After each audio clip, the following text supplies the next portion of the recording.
this is Mr. Saad Haddad. Let's give him a round of applause.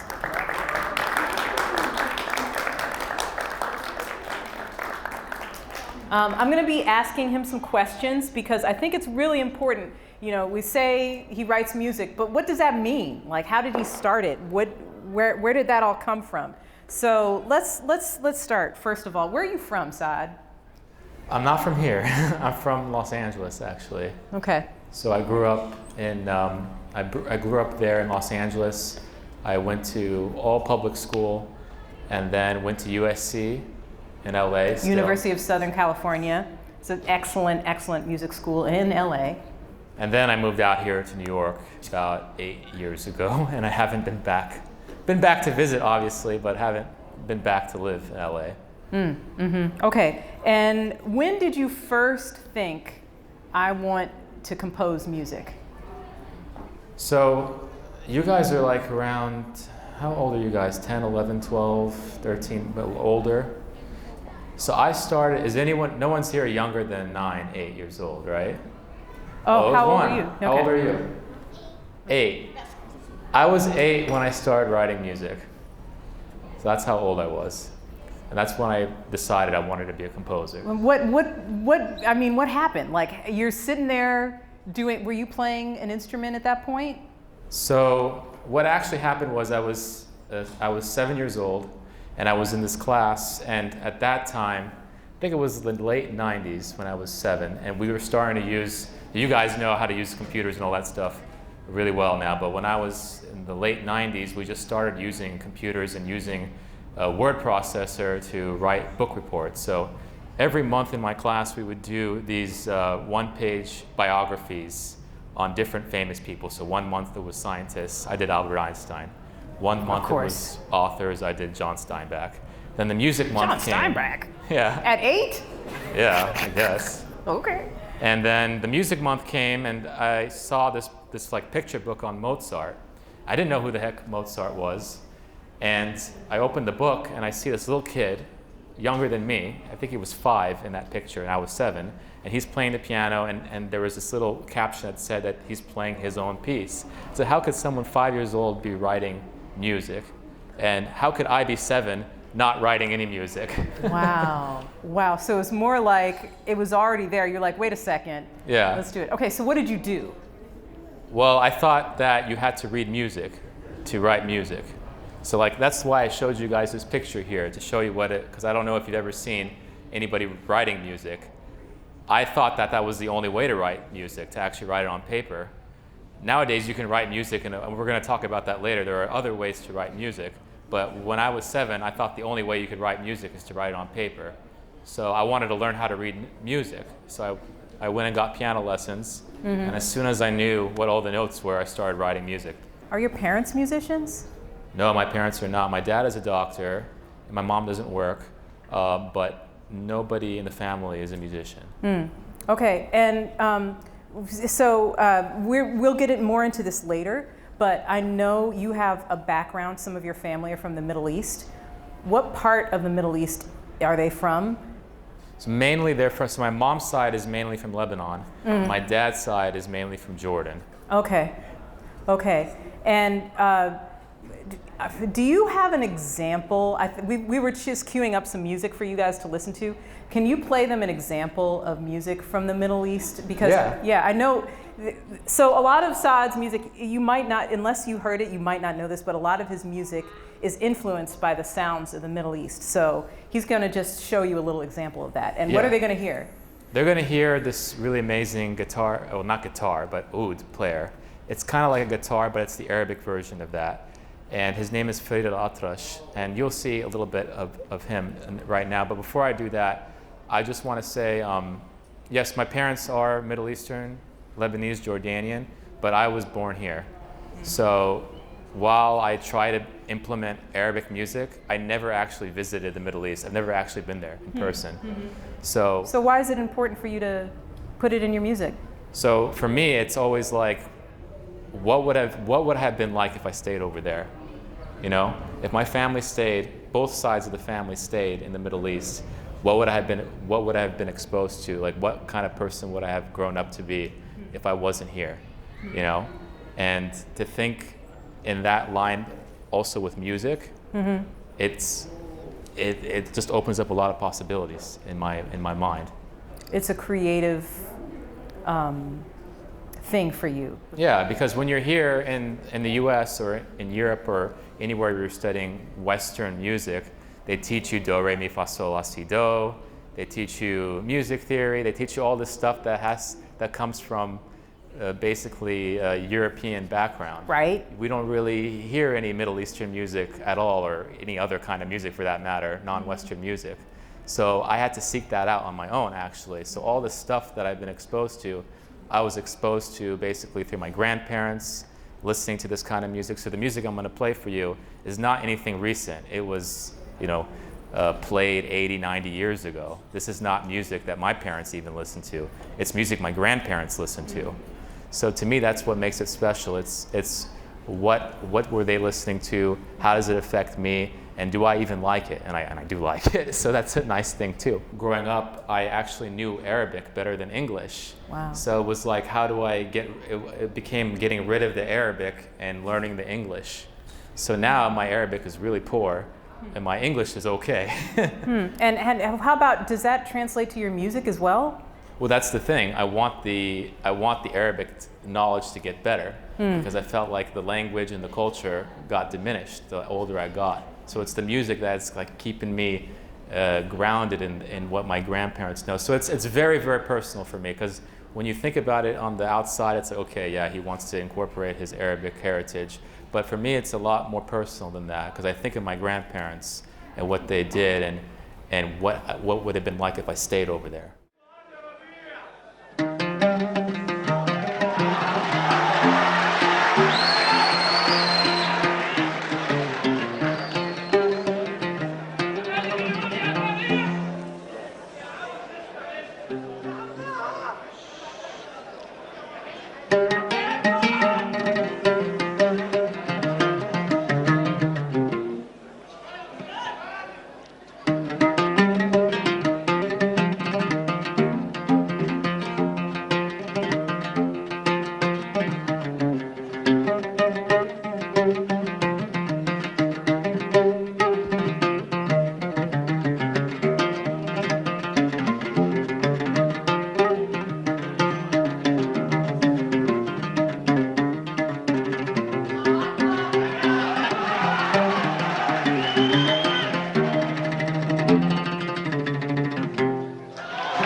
Pretty cool. Thanks for sharing that, Saad. So is this is a recording your grandparents would have been listening to, right? Oh yeah, this kind of music, not just playing, but also singing. I wanted to show you guys a playing example since you guys all play instruments. Mm-hmm. I think we have a couple singers back Couple there. singers? Yeah, Okay. that's all right, yeah. Well, the thing is, when they're playing, there are certain scales that they're going through. So when they play a certain scale, there is a kind of ascension that happens. They're going up the scale, and then they're going down the scale. And the audience knows when they're about to descend And as they descend, they can sense, okay, the phrase is starting to finish. And once he hits that last note, they know it's done. And they're also happy about how he got to that last note too. Because otherwise you just go, ya da da da da da da da da da, right? But that's not interesting. It's how does he go up and how does he go down? And you hear all those different decorations, ornamentation, vibrato, how he's moving his fingers really quickly up and down the scale. And the audience really appreciates the methodology of it, of the way it goes up and goes down. So, okay, let's get back to your life for a second, can we, Saad? So, you're 8, 7, and you decide to play music, to write music rather, and you start playing the piano and the clarinet. That's right. He plays clarinet. Where are the clarinet players? Yes, yes, excellent, excellent. So you're writing and you're getting pretty good at it. Did you have a private teacher or something who taught you how to do? I had my piano teacher was my private teacher in the beginning with composition too. So that happened for a few years, but at a certain point I needed someone that was more of a composer to help me, because I was getting to the point where I really wanted to write all the time and not just play piano. So around the time I was 14, 15 years old, there was this program in LA that just started before, and I didn't even know that it existed. It just started, brand new. And it was a program that the Los Angeles Philharmonic started for young high school composers. And I just happened to be the right place at the right time with the right amount of interest. So I became one of those first 4 kids in that program that were writing for various ensembles, choirs, quintets, string quartet, all that kind of thing. So it was the right thing that I needed when I was that age, to think that, okay, I could actually do this. Wow, that's really lucky. Oh yeah, and I didn't realize how lucky I was until now. Wow, that's crazy. Yeah. And so how do kids their age and older, I'll get to your question in a second, how do kids their age, start to get serious if they want to write more? How does that happen? Well, the New York Philharmonic, well, besides institutions, I mean, the New York Philharmonic does have a young composers program actually too, which is similar to the one at the LA Phil. But the other way, I mean, really the only way, if I were to do it again, is to find, I didn't know this at the time, but I didn't know that there were people like my age, like I'm 30 now, composing music that wasn't for film or anything like this, but just music for music's sake. I didn't know that people like this existed and that they could actually have a living this way. So I didn't have anyone guiding me really at that time that actually also knew that. So it's kind of rare. So if I were to do it again at that age, I would find a teacher that was like closer to me in age, like someone like my age, I would say, because that would be someone energetic, someone that's kind of in the field, and someone that can help you get your music played too. But I had no idea about any of that stuff until I got that LA Phil opportunity. Well, okay, so if anybody, I'm going to come to your 2 questions, but if anybody's interested in doing composition more, you can talk to your teachers and we'll figure out a way for you to write some more if that's what you want to do. Like, we'll help you figure it out. So I'm just putting that out there for you all. Yeah, because when I was your age, I wasn't part of a music school. I didn't go to music school after class. I didn't have any of that. I just had my private piano teacher. I had no idea there was like a whole world out there. I only knew that music could be written for films. I didn't know you can write orchestra music. I didn't know you can write music for Imani Winds, or I didn't know you can write string quartet. I had no idea. So I don't know what would have happened if I didn't land in a program like that. So. Okay, let's keep moving along the arc of Saad. We've gone through like to 13, 14. When did you like start developing a style or something at a point, and has that changed in your writing? You didn't write like that, did you? No. I actually wrote, I actually was just writing basically anything that came to mind, like I think Samantha was saying, right? Basically whatever was coming to mind. I actually did write a piece that was based off of Michael Jackson when I was an undergrad. I was like 19, and I Don't Stop Till You Get Enough. I like took that It's a killer song. that beat, and I just reversed it. I flipped it around. I made it sound crazy. Nice. And I had a professor at USC who actually scored this really obscure Michael Jackson film. He did this film in the 80s, and he scored the soundtrack to it. And he told me, you know, if Michael Jackson was still alive, I would ask him to come to your show and listen to what you did. Wow. Like, what? What? No, thanks. What? So anyway, yeah. So I wasn't writing with Arabic music in mind. Right. Until maybe 10 years ago. Oh, wow. Yeah. Okay. So when did you decide to go to college for composition? Was it because you had this awesome program, or if you hadn't had that awesome program, do you think you still would have maybe made your way to composition, or would you be a doctor like your dad? You know, I was a pre-med major for one day, and then I dropped out. One day? Yeah. You mean you day. applied? You don't just get into pre-med. I was a composition major. Okay. With pre-med emphasis. When you guys apply to college, you'll Okay. see what I'm talking about. I'm maybe getting too in the weeds. Yeah, sorry. I always wanted to do composition as a degree, but I didn't know that you could major. Did you guys know you can major in composition? Did you guys know that? You can major in clarinet, major in saxophone, but you can major in composition too. So I knew that when I was 16 because of this LA Phil program. Right. Otherwise, I would have not had any idea. Right, you would have been a doctor, a sad doctor, or something else. I could have been a happy doctor too. My dad's pretty happy. Well, it's crazy. It's crazy for composition because when you're applying for a composition degree, they expect you already when you're 17 years old to have 3 pieces written with a score and everything. When you're 17, it's like that's kind of young to start thinking about writing music. So I feel like when you're young, I'm not sure how they're vetting those first kids that want to do a composition degree.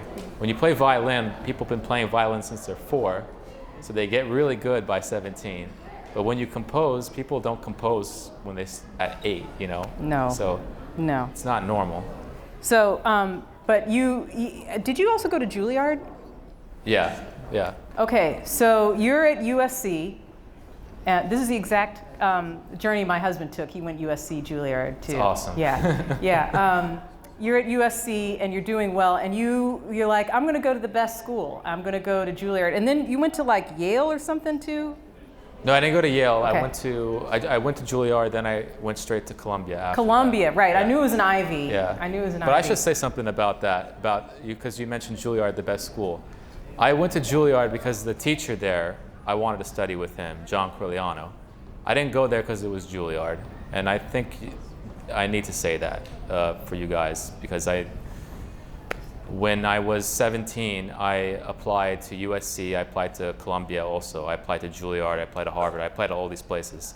But you might not know this, but these are like the big schools in the country. Yeah. They're called Ivy League schools. They talk like this and they wear little bow ties as they walk around. No, they don't do that, but they act like they got little bow ties on, you know, all the time. I don't know if this will stick with you for how long, but just because it has a name doesn't mean much after you graduate, to be honest with you. Because I went to USC, I got into USC, and I got into Juilliard when I was 17. I got into both, but I went to USC first. And that is the best decision I ever made. So just something to just put out there is you go to the school that fits you best, not the school that has the biggest name. Right. Yeah. Okay, so can you, we've put up all this stuff. I think it's time to show them what you do. All right. Okay, can you play them? Let's do it. Let's do it. So I'm not going to play you this whole thing. It's 11 minutes, but you can go on my website and you could listen to the whole thing if you want. But this is a piece that I wrote for orchestra. So when I write music, it doesn't look like that first. I write it by hand first. So that picture you saw me working, I wasn't really working in that picture. I was just taking a photo. But that's what I normally look like when I'm writing. I'm writing by pencil paper. And then I put it in this program called Sibelius. Has anybody heard of Sibelius? Oh. How about Dorico? How about Finale? Okay. So those are all things like Microsoft Word.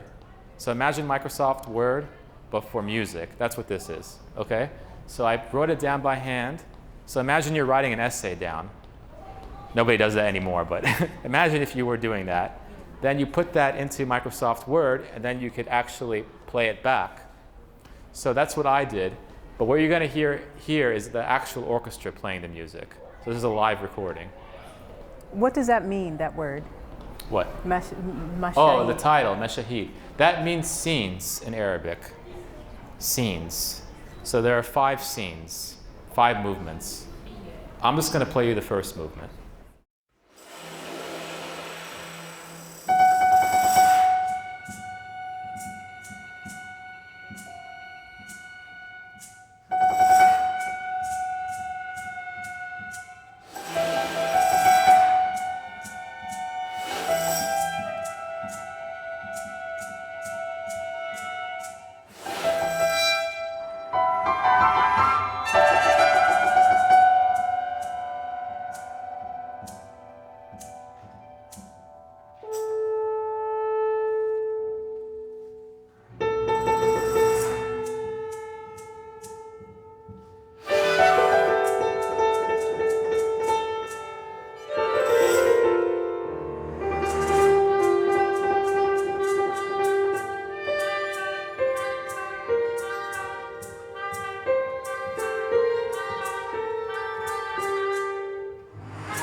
Oh yeah, it's possible to practice composing. You know, I love this question because a lot of people ask me like, oh, how do I, it's always like about career. Oh, how do I move my career? You move your career by writing a lot of music. That's the answer. How do you get better at playing your instrument? You play it a lot. You play it a lot, you play it a lot, and you play it a lot. When you compose, it's the same thing. You compose a lot. And for me, sometimes I am shocked how little I compose. So I timed it. So when I was writing your guys' piece, I actually timed it. I said, how many hours does it take me to compose this piece? And there were a couple of weeks I wasn't composing at all for you guys. Oh my God. And I thought, wow, I wasn't, I wasn't composing. But if I was composing all the time, I would be even better, So there is a way to do it, but you have to keep composing. Why do you keep composing? Because how are you going to figure out what you like? See, that's the thing. And I can't tell you. If I was teaching you, I can't tell you what you like. You only know what you like.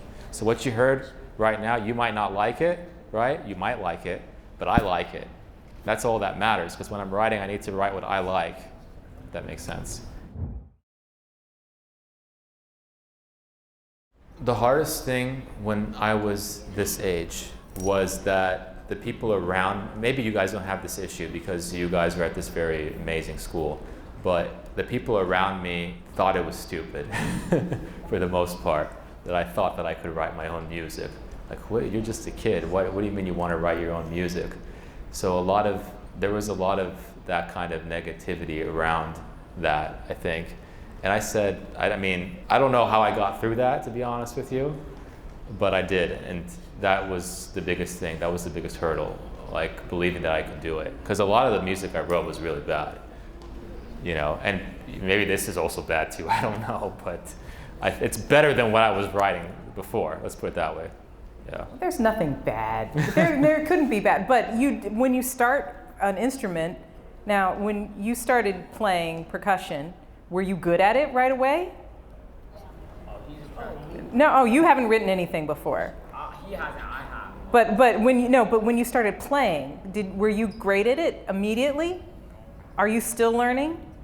Yeah. So I think you get better at composing just like you do at percussion. But what about the other second part of his question? How do you prepare yourself to be a composer? Is there something you can do to prepare yourself? That's a tough question because everybody wants to write different kind of music. Like for me, I wanted to write orchestra music, string quartet music, that kind of stuff, very traditional stuff. So the way I prepared for it is I checked out a lot of scores from the music library, and I would be always reading them and listening and reading, listening and reading. Sometimes I would just write out a page of a Mozart something by hand. I would just write it as if I wrote it, pretend that I'm Mozart, and kind of by osmosis, maybe I would write like that, So I did that a lot actually when I was a lot younger. I don't do that as much now. So that's one way to do it. Another way to do it is to write for your friends. And don't think like me, I want to write for my wind ensemble. I want to write for the orchestra, because that's how I thought, and that's what I did. Write for your really good flute friend. Write for your very good oboe friend. Write for your very good percussion friend first. And then, okay, let me add clarinet to that. Let me add saxophone to that, little by little. And then maybe you get to orchestra. I gotta say oboe. No. You don't have to say oboe, Saad. You can say the truth. This is the instrument. Yep. You want to know the real answer? Here, I'll show you the real answer.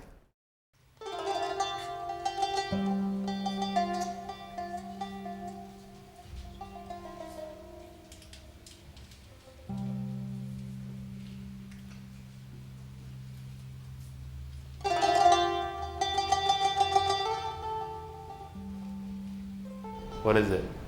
Harp? That's the Western version. That's a good guess. Yeah. Canoon, yeah.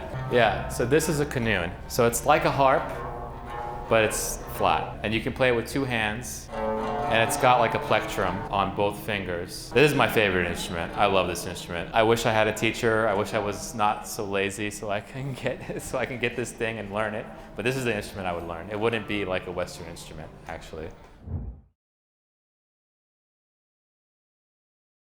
You know what it is? It's not that it was the most difficult piece that I ever wrote, but maybe something in my life was very difficult at that time. Maybe somebody died in my family, or maybe I have so many other things going on, or because writing music is like, does anybody go to church? You guys all go to church? Sometimes. When you go to church, if you're going to church and actually paying attention, let's say, what is that like?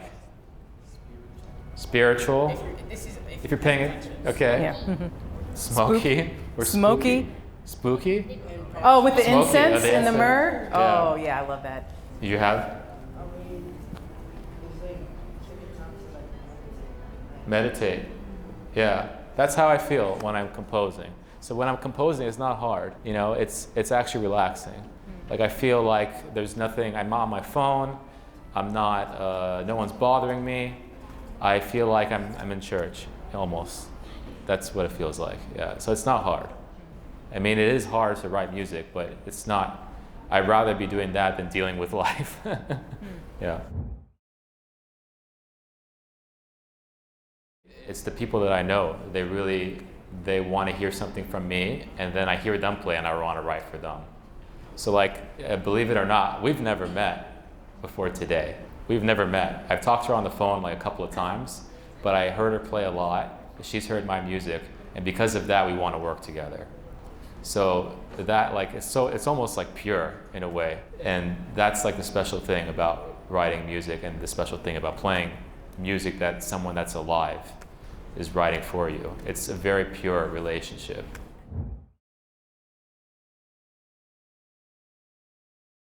I like the piece that I wrote for them, honestly. You guys will hear it too. Yeah, right.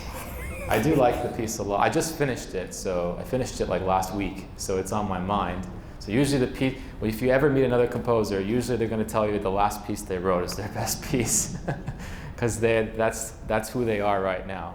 So this piece that you heard is a piece I wrote last year. So that was me last year. So now I listen to it, I'm like, oh, you know, that could have been this, that could have been this, you know. But with the piece I wrote for them, that's the best I could do right now. And I really love what you're saying, like music it's now. The music, it belongs to you in the moment you're writing it, and then once it's gone, it's out of you.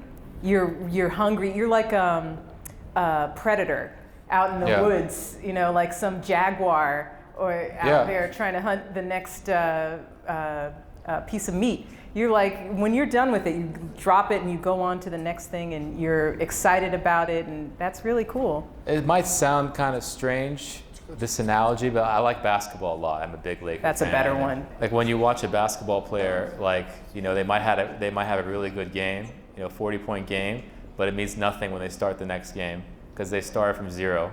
The score start from zero, and they got to make that 40 points again. Yeah, it's like every time you pick up your instrument too. You could have played great last week. When you're playing music, it doesn't matter how you did last week. It's always something new every time. So I guess it's the same for you as a composer. Yeah. Yeah, I mean, well, it's easy to be stuck in the past because that's what we're used to. We play Mozart, we play Beethoven, you play this, you play that, and that's all stuff that was written hundreds of years ago. So I feel like that's taken for granted, but those people, when they were alive, they were writing that music in a momentary time. But now we think of it as like, oh, that's already done. That always existed. It's like the Bible. It's always been there. Oh, nobody wrote that. So if you think that way as a composer today, you're in trouble because you got to be, not, maybe predator is too strong of a word, but I like the basketball player thing because they train, there's work that they do in the gym that you don't see, but then when they're on the basketball court, they're shooting three-pointers and doing all this stuff. And when you see my score, that's kind of like that. You know, you see all the work that's done, you see the music played. To me, that's like the game, the basketball game that you're watching. The piece that I wrote for these fellows over here is this piece. So you see the instruments, flute, oboe, clarinet, bassoon, horn. Remember how I said earlier today that if you don't have the instruments, you skip them? But remember how at the top, there's always woodwinds? So the same thing here, the top, flute, oboe, clarinet, bassoon, all the woodwinds. And then I get the horns after that. See, horn is last. But there's no percussion, no strings, obviously, so we skip it, so that's not there, okay? But I didn't write the piece like this. I wrote the piece like this. It does look like GarageBand. This is a program called Logic Pro, and this is the big brother of GarageBand. So GarageBand comes free with your MacBooks, but if you pay, I think like $200 or something, I don't remember how much it is, but you get this program, which is called Logic Pro. So when you look at this thing, it's got a bunch of tracks, right? But if you look at it more closely, right, it's actually very similar to what I just showed you. There's flutes, oboes, the green, then the orange is clarinet, then the red is bassoon, and at the very bottom we have horns. So actually it's the same order. So if I play you this thing, the way that I write, I don't like to hear the instruments. It might sound counterintuitive, but I don't want to hear a fake flute. I don't want to hear a fake oboe. I don't want to hear a fake clarinet, okay? I don't want to be influenced by these fake sounds because I know eventually I'll have real players play the music. So what I like to do is I like to have a very basic piano sound as my instrument. So when you hear this, it's all piano, but imagine in your head it's oboe, flute, clarinet, horn, bassoon, okay? See if you can make that connection, because that's what I have to do when I write this kind of music. I have to make that connection that this is not piano, this is gonna be something else. Okay, here we go.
Cool.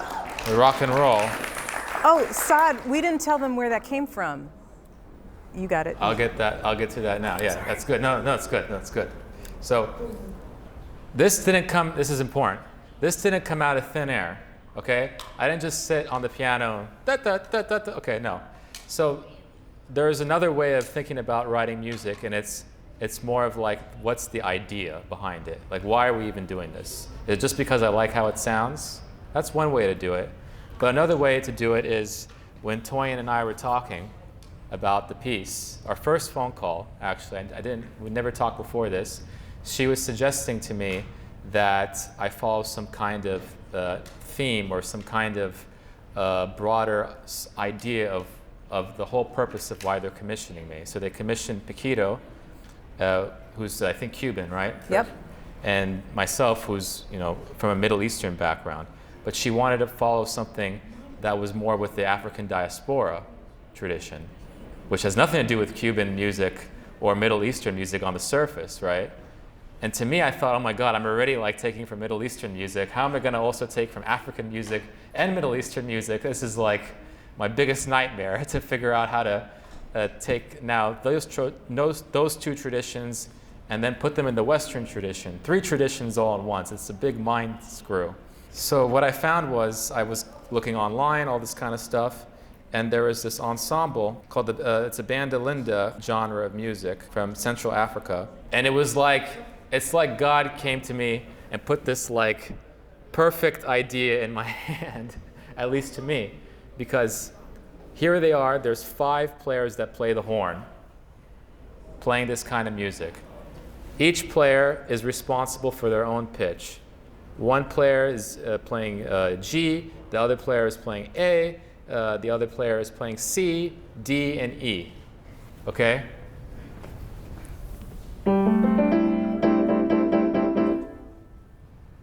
So they're only playing these notes, and they're all horn players. 5 horns, 5 basically horn players, the Imani Winds.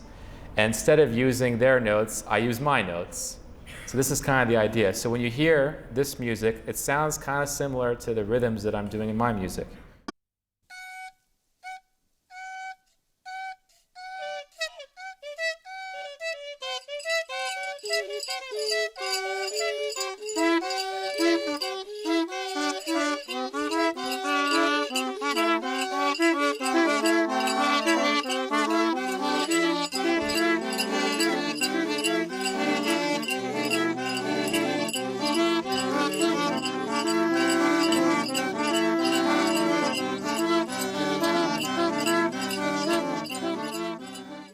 And the only difference is that they have some percussion going on. My piece doesn't have that.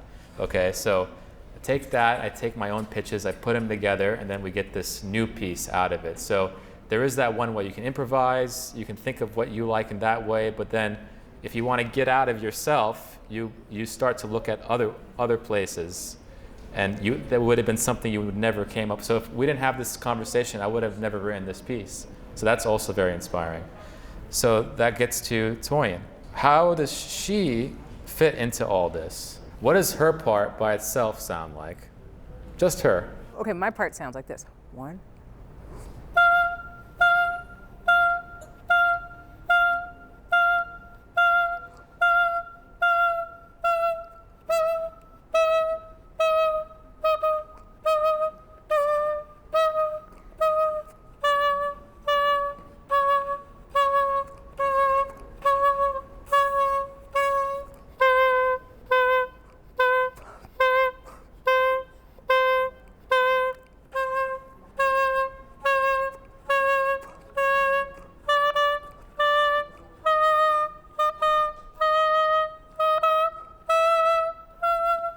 I don't know, yeah, like that. Yeah, that's awesome.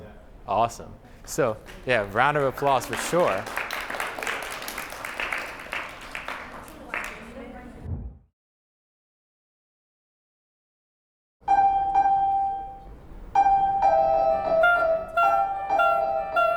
Four, 5.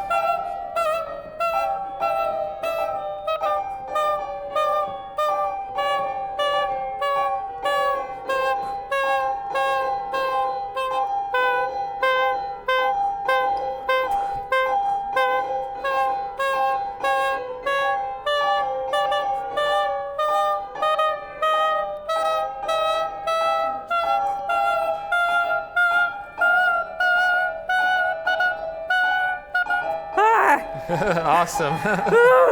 And guys, by the way, this is my first time hearing it, not with the piano. So that was awesome. Thank you. You're welcome, Saad. So cool. You're welcome. Okay.